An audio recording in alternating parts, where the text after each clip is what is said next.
Bonsoir à tous, bienvenue sur Maritima. Voici les titres de ce journal. Le gouvernement a annoncé la commande de 2 nouveaux Canadair livrés en 2032 pour renforcer la lutte contre les incendies de forêt. À Marseille ensuite, près de 10 000 donuts ont été distribués gratuitement sur le Vieux-Port à l'occasion du Donut Day. Et enfin, du cinéma avec les premières réactions du public après la sortie de La Bataille de Gaulle, l'âge de fer. On commence avec un sujet d'actualité en visite à la base de Nîmes-Garons. Le ministre de l'Intérieur, Laurent Nunez, a annoncé la commande de 2 nouveaux Canadair pour faire face aux feux de forêt. Les 2 appareils devraient être livrés en 2032. Le commandant Éric Durand, délégué syndical du SNPA-PNAC Canadair, réagissait ce matin au micro de Maritima. C'est une excellente nouvelle. 2 Canadair de plus, ça nous portera effectivement la flotte des bombardiers d'eau Canadair à 16 appareils à l'horizon 2032-2033 et nous en avons besoin. En termes de changement climatique, on a de toute façon affaire depuis quelques années à des incendies dont l'intensité augmente fortement, du moins dans les premières heures. Donc l'intervention des moyens aériens devient aujourd'hui plus que nécessaire sur beaucoup de chantiers. Plus vous mettrez de moyens aériens, plus j'en serai satisfait parce que je sais que je pourrai aider au mieux les pompiers qui luttent courageusement au sol. Après, je voudrais quand même insister sur une chose, c'est que il y a une politique de lutte contre les feux de forêt qui a été mise en place en France depuis quelques décennies, qui est très très efficace et très adaptée à notre massif forestier et qui fonctionne. L'investissement des Canadair est estimé à près de 200 millions d'euros. Direction Marseille maintenant, où flottait une bonne odeur sucrée sur le Vieux-Port ce vendredi.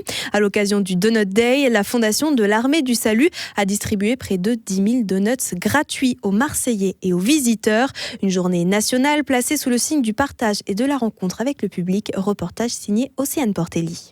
Fraises, chocolat ou sucre, difficile de résister à l'appel des donuts. Les passants ont été nombreux à s'arrêter pour en profiter lors du Donut Day, une journée importante pour la Fondation, comme nous l'explique Olivier Genzani, directeur de la communication. Alors cette journée-là, de manière professionnelle et organisée en France, c'est la 4e année qu'elle est organisée de cette manière-là. Aujourd'hui, donc, c'est vraiment un moment important pour donc les 70-80 structures de l'Armée du Salut partout en France où l'Armée du Salut est présente pour faire connaître son activité auprès du grand public. Une journée qui possède également une dimension historique avec une tradition qui perdure encore aujourd'hui, comme nous l'explique Déborah Lafont, directrice adjointe de la résidence William Booth. Mais cette journée, c'est aussi une journée un petit peu de mémoire pour les femmes soldats qui ont, à la Première Guerre mondiale, offert des donuts aux soldats. Une initiative qui semble avoir séduit les visiteurs. Tout au long de la journée, les nombreux passants se sont arrêtés au stand pour récupérer un donut et parfois même laisser leurs coordonnées, comme Ryan, pourrait pouvoir être bénévole. J'ai récupéré un donut, mais il y a toute une histoire autour du donut, donc je trouve ça magnifique. Je trouve ça beau, la cause est belle. Et justement, j'ai noté mon nom, prénom afin qu'on me contacte et moi je serais prêt à être bénévole pour cette cause. À Marseille, comme partout en France, le Donut Day est là pour faire connaître les actions de l'Armée du Salut au plus grand nombre. Si vous voulez vous engager ou obtenir davantage d'informations, rendez-vous sur le site internet de l'Armée du Salut. Et on reste à Marseille. Cette fois, on parle football. La nouvelle saison de l'Olympique de Marseille se prépare déjà dans les tribunes des supporters. À 2 mois de la reprise du championnat, la campagne de réabonnement bat son plein chez les South Winners, groupe emblématique du stade Vélodrome. Alexandre Mercier est allé à la rencontre des fidèles supporters marseillais. Il s'agit de la première étape pour bien démarrer une nouvelle saison. Cette semaine, les membres des South Winners ont la possibilité de récupérer leur précieux sésame pour accéder au virage sud l'an prochain. Et une fois de plus, les demandes sont très nombreuses. C'est une campagne de réadhésion.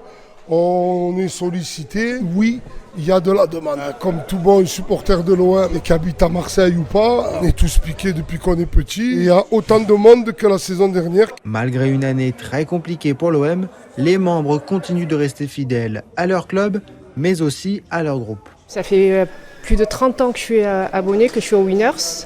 Et oui, bien sûr, je vais me réabonner. C'est l'évidence même. L'OM, c'est une relation toxique. Moi, je dis toujours, je suis mariée avec l'OM. Donc, pour le meilleur et pour le pire. Au-delà de ça, au-delà du club, il y a cette famille du groupe, là, des Winners. Quoi qu'il en soit, on sera toujours tous ensemble au stade. Ça y est, je me suis réabonné. Ça fait maintenant 3 ans. Parce que c'était très compliqué de les avoir avant, les places. C'est le groupe de supporters le plus populaire et le plus grand de France. Nous, à Marseille, on a le sang bleu et blanc. Donc, Et orange en plus. Ah oui, bien sûr. Et comme le dit le t-shirt, un vrai supporter ne démissionne jamais. Alors malgré l'incertitude, l'optimisme continue de régner. On a toujours l'espoir avec l'OM, comme je vous dis, c'est une relation toxique, c'est ça, on a toujours l'espoir de... Je parlais avec des gens qui disaient on ne peut pas connaître pire que cette saison. On a toujours été là depuis des années, pour la plupart on est nés supporters de l'OM. Optimistes, on l'est, est-ce qu'eux le seront ? Pour le savoir, il faudra être au rendez-vous à la mi-août au Stade Vélodrome. En attendant, les Winners peuvent reprendre un abonnement au local du groupe jusqu'à mardi prochain. Un autre rendez-vous aujourd'hui. Ce matin, la plage du Petit-Nid à Saucé-les-Pins a accueilli une initiative pédagogique originale avec les élèves de l'école Victor Hugo. Cette plage, c'est l'aire marine protégée des enfants et elle devient un véritable terrain d'apprentissage avec leur opération Jeux écolo. Ils ont organisé des ateliers pour découvrir la biodiversité marine et sensibiliser à la protection du littoral. Reportage de Cyrielle Bazikowski. Ce projet est mené par l'école Victor Hugo depuis 2 ans. Les CM1 ont pris le relais de leurs prédécesseurs pour prendre soin de la plage du Petit-Nid. Mais une aire marine protégée, qu'est-ce que c'est ? Explication de Benjamin de l'association Écoute ta planète. Pour faire simple, c'est un petit bout de terre, d'environnement géré par les élèves qui vont l'étudier, voir les espèces qu'il y a dessus et proposer des mesures de gestion et de protection. Chasse au trésor, boîte à idées, un projet très pédagogique pour les enfants qui ont tout réalisé de A à Z. Écoutez Nina et Roman. On a décidé de faire des jeux pour expliquer comment prendre soin de notre aire marine éducative. Et pour que les gens ils se repèrent sur la plage, on a imprimé un plan de la plage. Et après, il y a des énigmes codées. Et du coup, on a imprimé ça pour qu'ils puissent décoder les énigmes. Toi, t'en penses quoi de ton aire marine ? Qu'est-ce qu'il faudrait faire pour mieux la protéger ? Faudrait arrêter que les gens ils jettent leurs déchets de partout parce que ici, il y a tout le temps des déchets et ça pollue. Il faut penser après aux enfants qui seront après nous, aux générations d'après. Les Saucétois ont été invités à s'amuser avec les écoliers. Catherine en a bien profité. Et on apprend plein de choses en plus. Qu'est-ce que vous avez appris ? Le monde marin, moi c'est pas trop ma région, alors nous on vient plutôt des montagnes, alors du coup j'étais un petit peu déstabilisée pour les quiz parce que je connais pas grand chose. Les CM1 de Victor Hugo reviendront le 30 juin pour mettre en place leurs nouvelles idées pour protéger la plage du Petit-Nid. Et pour terminer ce journal, place au cinéma. Le grand écran français s'intéresse à l'une de ses figures historiques. La bataille de Gaulle, l'âge de fer, c'est le premier volet d'un diptyque consacré au général de Gaulle, réalisé par Antonin Baudry, déjà connu pour Le Chant du Loup. Le film revient sur l'appel du 18 juin jusqu'au début de la France libre. On découvre les premières réactions du public lors d'une projection en IMAX au cinéma Pathé à Plan de Campagne. Il est génial, hein. Franchement, j'ai adoré. Vraiment. Tout, il est super bien fait. Les acteurs, ils sont super, vraiment. Que ça représentait bien ce qui nous était expliqué dans les livres et tout. Hein. C'était vraiment très bien. C'est exceptionnel. J'ai encore les larmes aux yeux d'émotion, mais je pense que ce qui est le plus important, c'est que c'est un vrai message pour nos nouvelles générations et leur montrer que ce qui a été fait par le passé, c'est peut-être pas à réitérer et le monde n'en prend pas la bonne tournure. Donc j'espère que ça sera partagé.